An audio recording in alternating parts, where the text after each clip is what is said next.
Power, great power. सोच रहा तू नहीं तो नहीं, 3 दिन के पिटैला में ग्रेट पावर बोलने लगा। और कह रहा है कि south Korea, Japan, China, help us now, हमारी मदद करो। सोच रहा तू नहीं, मदद करो।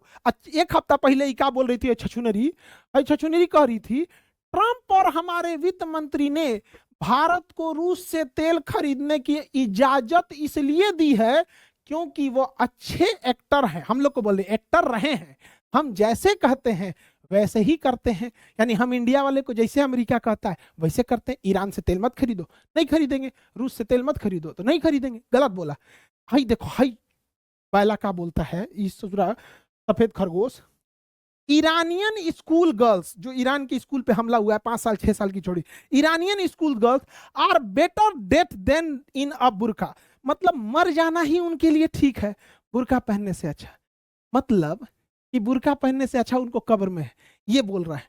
ये भाई तुमको बुरका से दिक्कत है तो चर्च की जो नन रहती हैं लोग, ये ड्रेस को क्या कहोगे? हालांकि नन लोग आपको हमेशा से नम्र निवेदन, बहुत अच्छा काम आप लोग करती हैं, समाज की सेवा करती हैं, लेकिन आप लोग के ड्रेस पे ये चोट्टा उंगली उठा रहा है। देखो ये होता क्या है ना, दुश्मनी की आड़ में लोग पागल हो जाते हैं, ये होते हैं। और ड्रेस से ज्यादा दिक्कत है तो हमारे ईसा मसीह की माता मेरी, उनका ड्रेस, ये क्या मतलब बनता है बदतमीजी का? ये उल्टा सीधा बोल रहा है। इन लोगों ने कितना सेवा किया, मतलब आज भी देखिए क्रिश्चियन हॉस्पिटल्स वगैरह में। लेकिन इस तरह की बदतमीजी वाली भाषा किसी छोटी बच्चियों की मृत्यु पर मरने वाले एब्स्टीनियन को क्या पता? ये लोग ईरान में उंगली उठाते हैं कि ईरान में बुर्का है, लेकिन अरब में काहे नहीं उंगली उठाते हो कि तुमको तेल मिल रहा है? हम अमेरिका वालों को एक झलक बस दिखलाते हैं कि ये है इलॉन मस्क, इसका स्टार लिंक है, तो स्पेस एक्स है, एक तसला है, एक गाड़ी तसला, इंडिया में तसला नहीं चला। सुनिए इसके बाप की कहानी। एक बाप का नाम है इरोल मस्क, इलॉन मस्क इसका नाम है। एक बाबूजी का नाम है इरोल मस्क। इसका बाबूजी इलॉन मस्क का पिता इरोल मस्क ई महिला से ब्याह किया। ई महिला पहले से शादीशुदा थी, डिवोर्स हो गया था। इसका पहले से एगो बेटी थी, और ये बेटी बेचारी बहुत छोटी थी, बहुत छोटी थी तो गोद में थी, और इससे ब्याह हो गया। ये चोट्टा का किया, इस बेटी के बड़े होने का इंतजार किया। जब ये बेटी बड़ी हो गई 5 साल से, तो इसकी तो बेटी लगेगी ना, जब एकरा से शादी किया तो इसकी बेटी तो बेटी लगेगी। जब बड़ी हो गई तो एकरा से ब्याह कर लिया। एक का नाम है जाना, अभी एक लड़का भइल है। ये ससुर अपने बाप के माई का रिश्ता क्या कहलाता है बुझाइए नहीं रहा, इसको क्या कहा जाएगा? ये भाई तुम ही बताओ, तुम्हारे बाबूजी क्या कांड किए हैं, ये क्या कहलाएगा रिश्ता? एक तुम्हारा भाई पैदा हुआ है, भाई, ये भाई तुम्हारा भाई पैदा हुआ है तुम्हारे बहनिए से, इस सूरत नहीं क्या रिश्ता होगा, हमें पता नहीं चल रहा है। खैर ये तो अमेरिका वाले समझे एब्स्टीनियन लोग। खैर इलॉन मस्क की कोतनी पत्नी है, सब ये सब आप देख लीजिएगा, ये सब का इसका फैमिली। हम लोग कहते हैं हम दो हमारे दो, यही कहता हम दो हमारे होने दो। यहाँ पर ये पूरा खानदान है इलॉन मस्क का। इलॉन मस्क समझे भैया अपना जो भी है। अभी हाल में अमेरिका का कि यूएस काउंटर टेररिज्म जो चीफ थे, जो आतंकवाद के खिलाफ लड़ते थे, बहुत बड़ा पद है, उन्होंने रिजाइन दे दिया, ये कहकर कि ईरान की कोई गलती नहीं थी, अमेरिका ये युद्ध इजराइल के इन्फ्लुएंस में आके दिया है। ये बोल दिया है ना कि इजराइल के इन्फ्लुएंस में आके दिया, और ये हकीकत है। इजराइल का बहुत इन्फ्लुएंस है अमेरिका के ऊपर। इजराइल की बहुत बड़ी बड़ी कंपनियां हैं, चाहे वो गूगल हो गया, डेल हो गया, ब्लैक रॉक हो गया, लेविस हो गया, हयात हो गया, ब्लूमबर्ग हो गया, मेटा, फेसबुक, ये ओरेकल, जितनी बड़ी बड़ी कंपनियां देखते हैं सब ज्यूस की है। ज्यूस कम्युनिटी बहुत स्ट्रांग है। लेकिन इस बार क्या हुआ है, इजराइल का जो शेल्टर होम था, इसके अंदर घुस जाते थे लोग, ये मेट्रो की तरह था, अंदर रहता था। इस शेल्टर हाउस के अंदर भी हमला हो गया, और क्लस्टर बम से हमले हो रहे हैं जो युद्ध के बाद भी फटते रहते हैं सब। और ये हुआ है, इजराइल में भयंकर प्रोटेस्ट हो रहा है, और कहा जा रहा है rule of law not rule of Netanyahu, यानी इजराइल में कानून यानी संविधान का नियम होना चाहिए, नेतन्याहू का नहीं। और नेतन्याहू पिछले 4 साल से सरकार में खत्म हो गया था। 2022 में इसके जगह नेफ्ताली बेनेट आने वाले थे।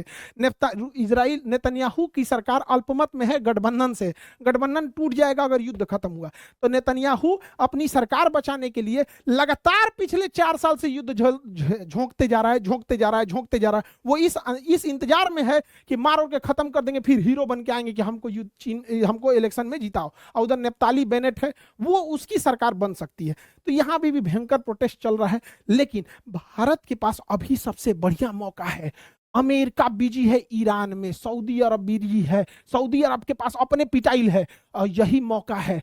पाकिस्तान अफगानिस्तान में भयंकर लड़ाई हो रहा है, पाकिस्तान बिजी है, यहाँ बलूचिस्तान वाले पाकिस्तान को मार रहे हैं, पाकिस्तान को बचाने अब ओमान नहीं आएगा, खुद पिटा रहा है, यूएई नहीं आएगा, खुद पिटा रहा है, अरब नहीं आएगा, खुद पिटा रहा है, अमेरिका खुद फसल है, मिसाइलों की कमी है। यही वो मौका है जब पाकिस्तान अलग थलग पड़ा हुआ है। चाइना भी नहीं आएगा, क्योंकि चाइना अभी इधर अपने ऑयल क्राइसिस में चल रहा है, चाइना आएगा तो उसका ऑयल हम लोग भी रोक देंगे हारमुज के बाद। यही वो मौका है। Modi ji please please 56 inch का आपका सीना है, हमला कीजिए, यही सही समय है, पीओके वापस लाइए। और इससे बढ़िया मौका अभी कहीं नहीं आएगा, मौका पे चौका लगा दिया जाए। अभी पाकिस्तान पूरा बिजी है, ओके पास पेट्रोल वोट्रोल सब बंद है, यही समय मार के दंदना के 2-4 को परमाणु बम मार दिया जाए। यहाँ पर हम लोग क्या करेंगे? लोग यहाँ हम लोग से कोई मदद भी नहीं मांगे, तब कोई कहबो नहीं करेगा किधर से हैं आप, इजराइल से हैं कि अमेरिका से हैं कि ईरान से। भाई हम अपने ओर से, हम अपने बवाल लद ले। प्लीज मोदी जी बोलिए, हम भी आते हैं युद्ध करने के लिए। लेकिन हम क्या बोलेंगे भैया हमारे देश में? हाँ, हमारे पेट्रोलियम मंत्री हैं। अरे मंत्री जी, बांग्लादेश में जिस दीपू चंद्र दास को जलाकर भीड़ मार दिया, उस बांग्लादेश को आप पेट्रोल दे रहे हैं, उस बांग्लादेश को डीजल दे रहे हैं, उस बांग्लादेश को गैस दे रहे हैं। इनको पता नहीं किसने समझा दिया इन लोग को कि वैक्सीन बांट दीजिएगा तो विदेश नीति सुधर जाएगा। अब तुर्की में भूकंप आ जाएगा तो चिड़ा मुढ़ी मदद बांट दीजिएगा तो विदेश नीति सुधरेगा। ऐसे नहीं होता है विदेश नीति। भय बिना प्रीत कहाँ।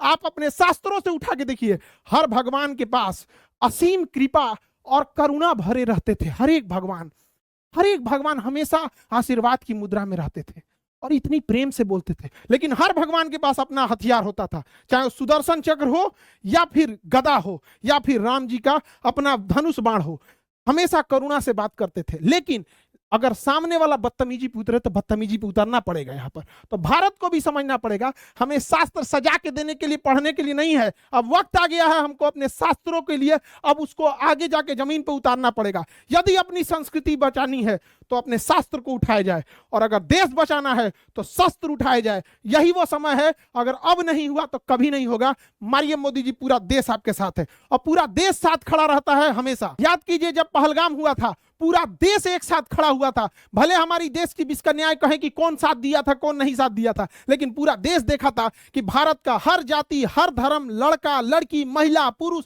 सब एक सुर में भारत का साथ दिए थे। अभी वह मौका है हम लोगों को पाकिस्तान के ऊपर हमला कर देना चाहिए। हालांकि देखेंगे भारत में तो इससे उल्टा हो रहा है।